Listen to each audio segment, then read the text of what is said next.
Hai guys, makasih yang udah ngeklik videoku. Dan untuk kalian yang baru bergabung, aku ucapkan selamat datang di Mirror.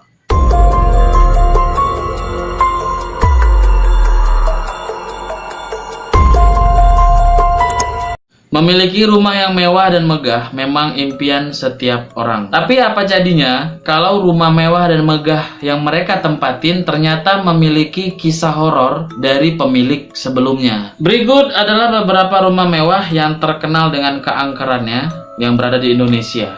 Let the fear creep inside you.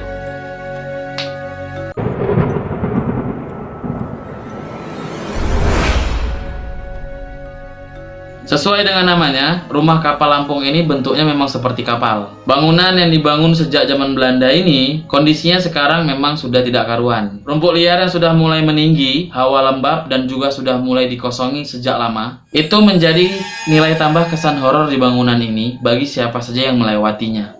Kalau dilihat dari depan, rumah ini seperti hanya memiliki satu lantai saja. Ternyata kalau diperhatikan, ada dua lantai lagi yang dibangun di bagian bawahnya. Walaupun rumah ini terlihat sangat kecil, sebenarnya bangunan ini sangat luas. Desas-desus bahwasanya rumah ini berhantu pun sudah beredar di kalangan warga Lampung. Terkenalnya rumah kapal ini sebagai salah satu destinasi menyeramkan, hingga rumah ini diliput langsung oleh salah satu acara di stasiun TV, Mr. Tukul Jalan-Jalan. Setelah ditinggal penghuninya, barulah rumah ini terkenal menjadi sarang hantu. Apalagi warga mengatakan bahwasanya pernah terjadi pembunuhan di rumah ini. Nah, arwah si korban yang tidak tenang menjadi penghuni di sana, ditambah lagi dengan hantu-hantu lainnya. Next.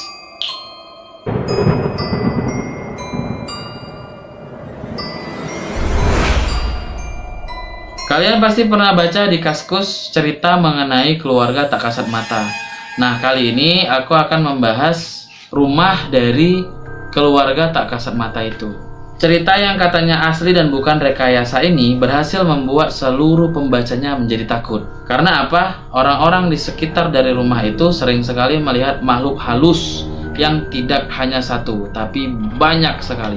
Rumah ini berada di daerah Jalan Magelang, Yogyakarta. Berdasarkan kesaksiannya, Mas Genta sudah melihat hal-hal ganjil tersebut selama 2 tahun saat bekerja di sana. Kebetulan rumah itu disewakan kepada perusahaan tempat Mas Genta bekerja dan dijadikan kantor oleh perusahaan tersebut. Semua yang berada di kantor tersebut mengaku pernah melihat penampakan nenek berkerudung, pocong, genderuwo, bahkan melihat wanita cantik namun penuh dengan darah. Dan hampir setiap hari juga peralatan di kantor tersebut terlihat sering bergerak sendiri. Mas Genta juga menuturkan bahwasanya sering mencium bau anyir dan mendengar suara-suara yang sangat menyeramkan. Kalau dilihat dari luar, rumah ini hampir sama seperti rumah pada umumnya. Tapi siapa sangka ternyata di rumah ini terdapat sumber aura negatif. Dan sumber aura negatif tersebut terdapat di bagian gudang belakang yang tidak bisa dibuka oleh siapapun. Mas Genta dan teman-teman sudah berusaha untuk membuka gudang tersebut, bahkan sampai memanggil tukang kunci. Tapi usaha mereka nihil. Dan setelah dicari tahu, ternyata ruangan tersebut adalah tempat bersemayamnya Raja Jin. Seorang netizen menuturkan bahwasanya jin tersebut memiliki aura yang sangat negatif dan bisa dikategorikan jin yang sangat jahat. Netizen itu bernama Mbah Kaje, pengguna Facebook. Mbah Kaje mengatakan melalui status Facebooknya bahwa si pemilik rumah sudah melakukan persekutuan dengan jin tersebut. Karena pada saat itu keluarga mereka sedang dilanda krisis ekonomi, maka bersekutulah kepala keluarganya dengan Raja Jin tersebut.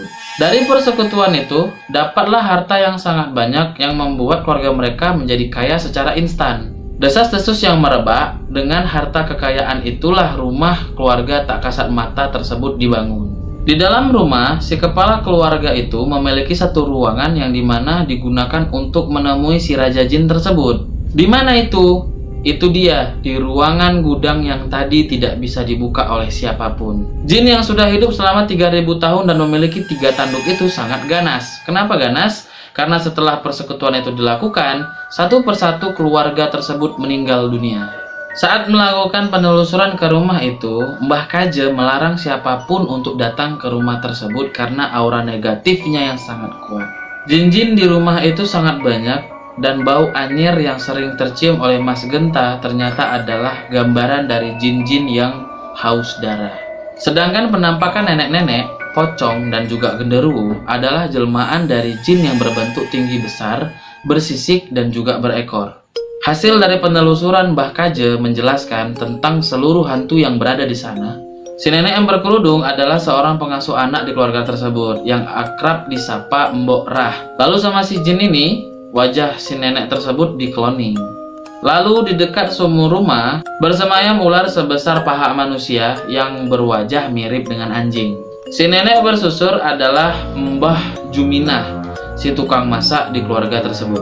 Ada juga seorang kakek yang berwajah dingin, bermata merah, dan merokok lintingan menyan. Beliau dulunya adalah tukang kebun di keluarga tersebut yang dikloning oleh sosok jin. Pocongan adalah Mbak Par yang dulunya pernah bunuh diri karena menutupin aib keluarganya. Posisi si pocong ini kadang-kadang berpindah-pindah, kadang dia di depan rumah dan terkadang juga di dalam rumah. Selain yang sering dilihat, ada juga ternyata 3 orang anak kecil. Dan yang anehnya, jalan mereka itu bukannya maju, tapi malah mundur. Yang sering kabarnya itu mereka berada di halaman depan. Si cantik yang sering dilihat oleh Mas Genta ini adalah seorang noni Belanda yang mendiami lantai 2. Kadang dia menampakkan diri dengan sesosok cantik yang membawa mawar merah, dan kadang juga dengan sesosok yang berdarah-darah. Jin yang menyerupai noni Belanda ini bernama Helena. Kalau ada kuntilanak, tentunya ada sundel bolong. Nah, sundel bolong ini adalah Mbak Siti. Mbak Siti ini dulunya seorang penari yang terbunuh dan mayatnya ditemukan di Selokan, Mataram pada tahun 1970-an. Dari semua sosok jelmaan jin tadi, yang terpenting adalah sosok keluarga yang menjadi tumbal langgeng. Mereka terdiri dari bapak, ibu, dan anak-anaknya. Sosok keluarga ini pun dikloning oleh para jin yang ada di sana. Next!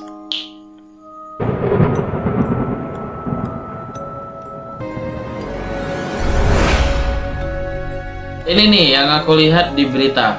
Semua pemudik dan masyarakat yang tidak mau mentaati social distancing saat pandemi corona akan diberi hukuman masuk ke dalam rumah yang angker. Nah, inilah tempat angkernya, Kedung Banteng Sragen. Sebenarnya ini rumah, tapi lebih dikenal dan orang taunya itu adalah Kedung Banteng Sragen. Rumah angker ini berada di Desa Gondang, Kecamatan Gindang, Kabupaten Sragen.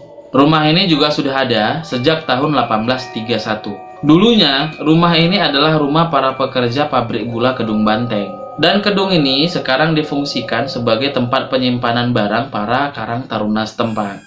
Rumah yang dulunya difungsikan sebagai pabrik gula ini sudah tidak difungsikan lagi sejak terjadinya krisis pada tahun 1929. Ada seorang YouTuber Indonesia yang sempat berkunjung ke rumah itu. Saat dia masuk ke rumah itu di bagian toilet, dia mengaku dikejutkan dengan melihat sesosok bayangan hitam yang sangat besar yang berdiri di sampingnya. Untuk kalian yang udah pernah masuk ke rumah ini dan dikurung karena melanggar aturan-aturan di pandemi corona, silahkan boleh tulis di kolom komentar ya. Next.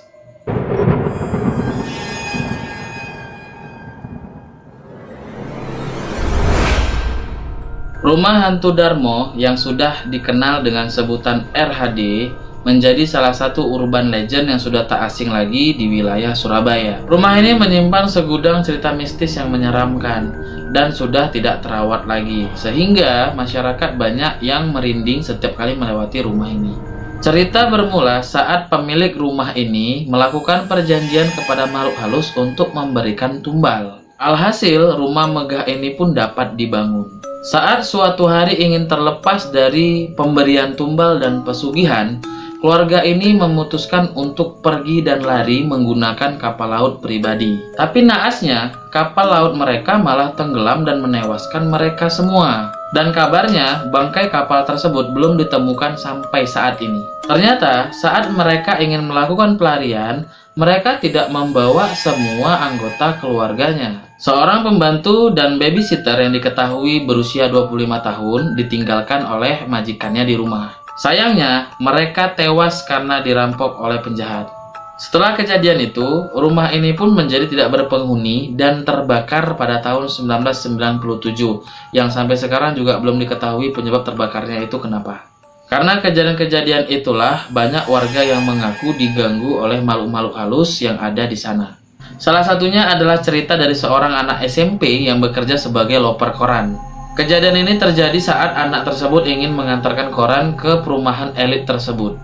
Saat sedang berkeliling, si anak melihat seorang wanita yang berpakaian serba putih yang sedang berjalan dan menunduk tepat di depan RHD. Selain itu, warga juga sangat terganggu dengan mendengarnya suara tangisan-tangisan yang berada dari perumahan Darmo tersebut. Rumah hantu Darmo ini terletak di Jalan Puncak Permai 2 nomor 26, Sukamanunggal, Surabaya. Rumah hantu Darmo merupakan rumah berlantai 2 yang sangat megah saat masih ditempati. Setelah merebaknya kisah mistis pada rumah Darmo ini, sang pewaris rumah lalu menyewakan rumah ini kepada sebuah keluarga. Namun suatu hari dikabarkan datang sekelompok penjahat ke rumah megah tersebut untuk melakukan perampokan.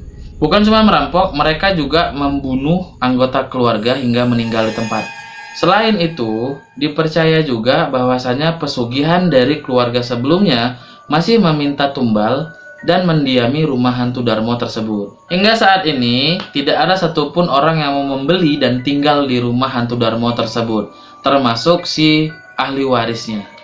Buat teman-teman yang mengetahui rumah-rumah paling angker yang lainnya, silahkan boleh tuliskan di bawah, atau DM ke Instagram aku juga nggak apa-apa. Akan aku bahas di video-videoku berikutnya. Yang belum subscribe, silahkan langsung subscribe sekarang juga. Bagi teman-teman yang suka, jangan lupa untuk berikan like demi kemajuan channel ini. Aku Melly Faganzai, please stay at mirror.